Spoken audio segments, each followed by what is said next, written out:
Good morning শিক্ষার্থীরা।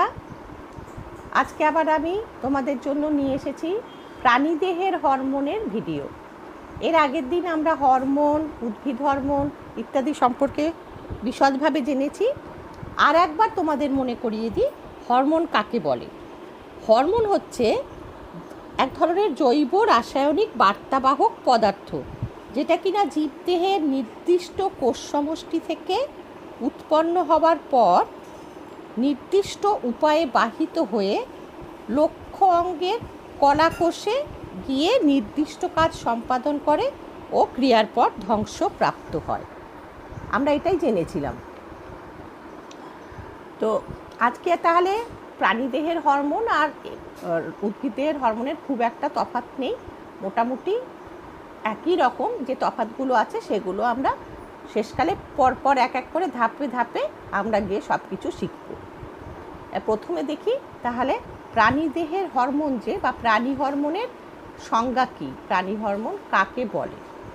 অন্তঃক্ষরা গ্রন্থি থেকে নিঃসৃত যে জৈব রাসায়নিক বার্তাবাহক পদার্থ উৎপত্তি স্থল থেকে রক্ত বা লসিকার মাধ্যমে বাহিত হয়ে নির্দিষ্ট লক্ষ্য অঙ্গে পৌঁছে নির্দিষ্ট কাজ সম্পন্ন করে ও ক্রিয়ার পর ধ্বংসপ্রাপ্ত হয়, তাকে প্রাণী হরমোন বলে।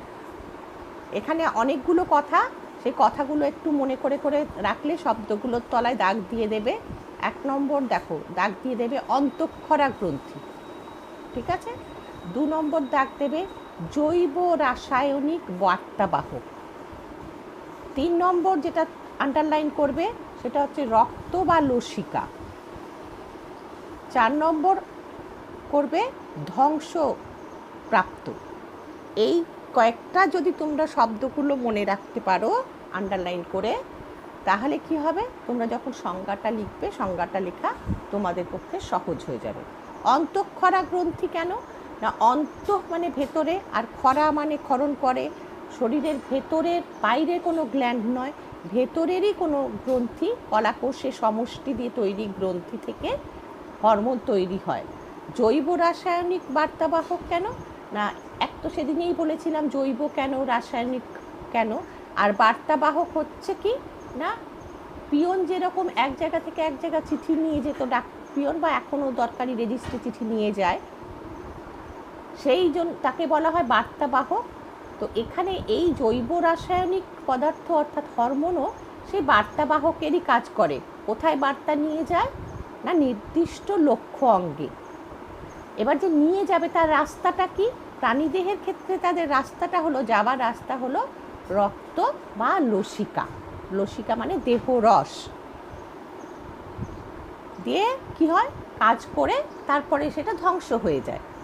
তাহলে এবার সোজা হয়ে গেল বোঝাটা, যে অন্তঃক্ষরা গ্রন্থি থেকে নিঃসৃত যে জৈব রাসায়নিক বার্তাবাহক পদার্থ উৎপত্তি স্থল থেকে রক্ত বা লসিকার মাধ্যমে বাহিত হয়ে নির্দিষ্ট লক্ষ্য অঙ্গে পৌঁছে নির্দিষ্ট কাজ সম্পন্ন করে ও ক্রিয়ার পর ধ্বংসপ্রাপ্ত হয়, তাকে প্রাণী হরমোন বলে।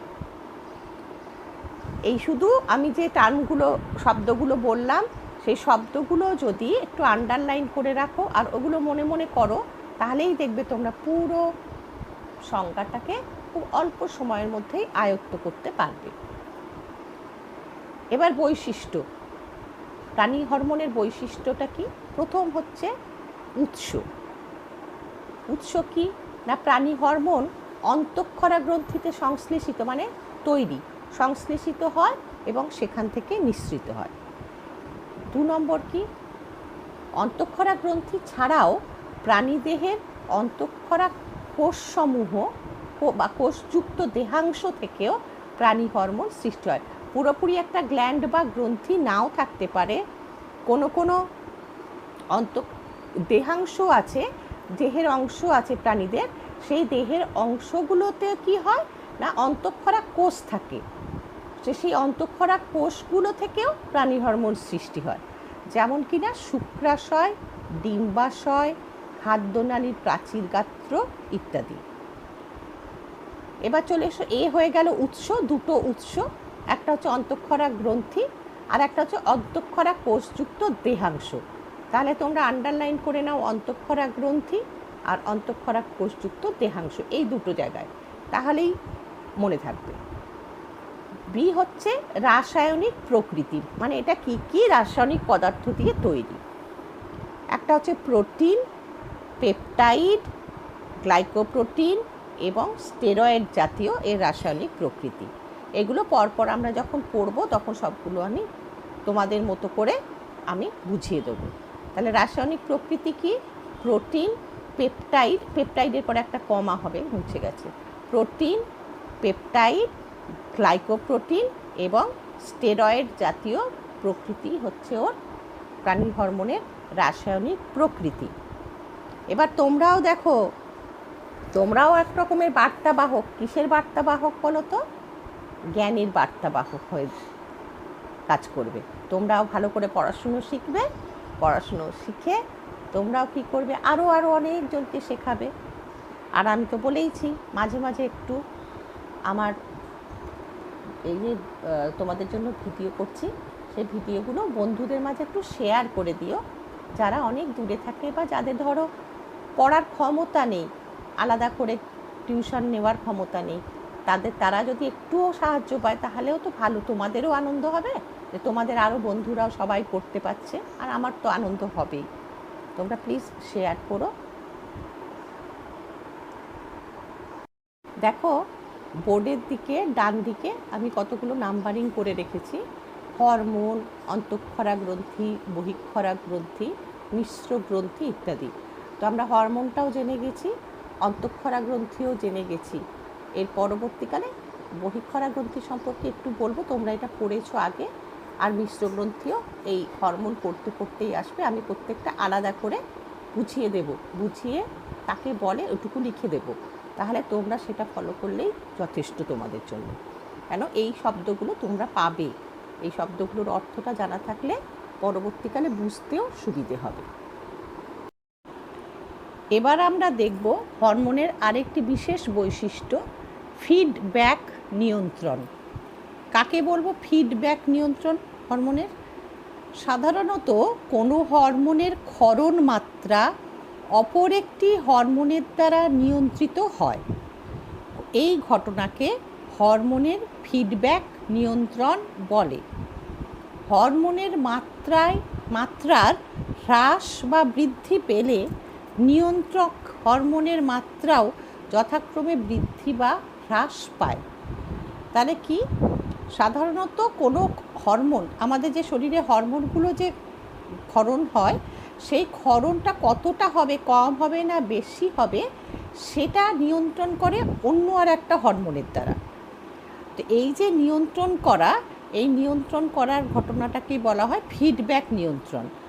ধরো হরমোনের যদি মাত্রা রক্তে হ্রাস পায়, তাহলে নিয়ন্ত্রণ হরমোনের মাত্রা বৃদ্ধি পাবে। আবার হরমোনের মাত্রা যদি রক্তে বৃদ্ধি পায়, তাহলে নিয়ন্ত্রক যে হরমোন তার মাত্রা কিন্তু হ্রাস পাবে। একটা উদাহরণ দিয়ে আমরা বুঝে নেব। আমরা উদাহরণটা কি দেখছি না, থাইরয়েড হরমোনের ফিডব্যাক পদ্ধতি। ঠিক আছে, আমাদের মস্তিষ্কে হাইপোথ্যালামাস বলে একটি অংশ আছে। এবার এই হাইপোথ্যালামাস থেকে ধরো একদম নিচে চলে যাও, এই নিচে দেখো রক্তে T3 T4 এর মাত্রা হ্রাস লেখা আছে। এটার মানে কি বোঝাচ্ছে না, রক্তে ধরো T3 মানে ট্রাই আয়োডোথাইরোনিন আর T4 মানে থাইরক্সিন হরমোন। এই থাইরক্সিন হরমোনটা থাইরয়েড থেকে বেরোয়। তো এর মাত্রা হ্রাস পেয়েছে, মানে যতটা স্বাভাবিক থাকার দরকার তার থেকে কম আছে। তখন কি হবে? তখন হাইপোথ্যালামাস, এবার এইদিকে দেখো, হাইপোথ্যালামাস থেকে TRH ক্ষরণ বৃদ্ধি পাবে। TRHটা কি? থাইরয়েড রিলিজিং হরমোন, মানে থাইরয়েডকে থাইরক্সিন যে রিলিজ করবে, সেই হরমোনটাকে যেটা স্টিমুলেট করবে তাকে বলবে থাইরোট্রপিন রিলিজিং হরমোন। TRH মানে হলো থাইরোট্রপিন রিলিজিং হরমোন, অর্থাৎ এই যে থাইরোট্রপিন রিলিজিং হরমোন রক্তে যখনই T4 মাত্রা মানে থাইরক্সিনের মাত্রা কমে গেল, তখনই ওটা হাইপোথ্যালামাস জানতে পারলো, সেন্স করলো, কেন হাইপোথ্যালামাস এখানে পর্যবেক্ষকের কাজ করে, সে বুঝতে পারে যে রক্তে কম বেশি হচ্ছে কিনা। তো যখনই বুঝতে পারলো তখন হাইপোথ্যালামাস TRH হরমোন ক্ষরণটা বাড়িয়ে দিল। এই TRH মানে কি বললাম, থাইরয়েড রিলিজিং হরমোন বা থাইরোট্রপিন রিলিজিং হরমোন। তো এই থাইরোট্রপিন রিলিজিং হরমোন কি করবে, এবার পিটুইটারি থেকে থাইরয়েড স্টিমুলেটিংয়ের হরমোনের ক্ষরণ বৃদ্ধি করবে। থাইরয়েড স্টিমুলেটিং করা মানে স্টিমুলেট করা, উত্তেজিত করা। তো পিটুইটারি থেকে এবার থাইরয়েড স্টিমুলেটিং হরমোন এলো কোথায়, থাইরয়েড গ্রন্থিতে। থাইরয়েড গ্রন্থি থেকে সে তখন কি করবে, ওই TSH হরমোনটা, T3 মানে ট্রাই আয়োডোথাইরোনিন আর T4 হচ্ছে টেট্রা আয়োডোথাইরোনিন বা থাইরক্সিন, যেটা থাইরয়েড গ্রন্থির মেন হরমোন, সেই থাইরয়েডের ক্ষরণটা বৃদ্ধি করলো। তাহলে থাইরক্সিনের ক্ষরণ বৃদ্ধি করলো মানে কি, রক্তে থাইরক্সিনের মাত্রা বৃদ্ধি পেল। তাহলে এখানে যখন রক্তের হ্রাস হচ্ছিল এই যে T3 T4 মাত্রা, তাহলে সঙ্গে সঙ্গে সেটাকে ম্যানেজ করার জন্য অর্থাৎ স্বাভাবিক রাখার জন্য হাইপোথ্যালামাস তখন এই দিক থেকে একটা রেগুলেশন করলো, কন্ট্রোল করলো। তো এই যে কন্ট্রোল করা মানে এটা বাড়িয়ে দিল, বাড়িয়ে দেওয়ার জন্য এটার নাম হচ্ছে ধনাত্মক ফিডব্যাক নিয়ন্ত্রণ। ধনাত্মক ফিডব্যাক নিয়ন্ত্রণ, ঠিক আছে। তাহলে যদি রক্তে T3 T4 মাত্রা হ্রাস পায়, তখন ধনাত্মক ফিডব্যাক নিয়ন্ত্রণের মাধ্যমে হাইপোথ্যালামাস কি করে, TRH ক্ষরণ বৃদ্ধি করে, থাইরোট্রপিন রিলিজিং হরমোনের ক্ষরণ বৃদ্ধি করে, সে আবার পিটুইটারি গ্রন্থি থেকে TSH ক্ষরণ বৃদ্ধি করে, সে TSH ক্ষরণ বৃদ্ধি করলে সে আবার থাইরয়েড গ্ল্যান্ডে গিয়ে থাইরক্সিন হরমোন বৃদ্ধি করে, তার ফলে আবার রক্তে T3 T4 মাত্রা বৃদ্ধি পেয়ে আবার নর্মাল হয়ে যায়। এটা হলো যেহেতু বাড়াচ্ছে সেই জন্য এটা হলো ধনাত্মক ফিডব্যাক নিয়ন্ত্রণ।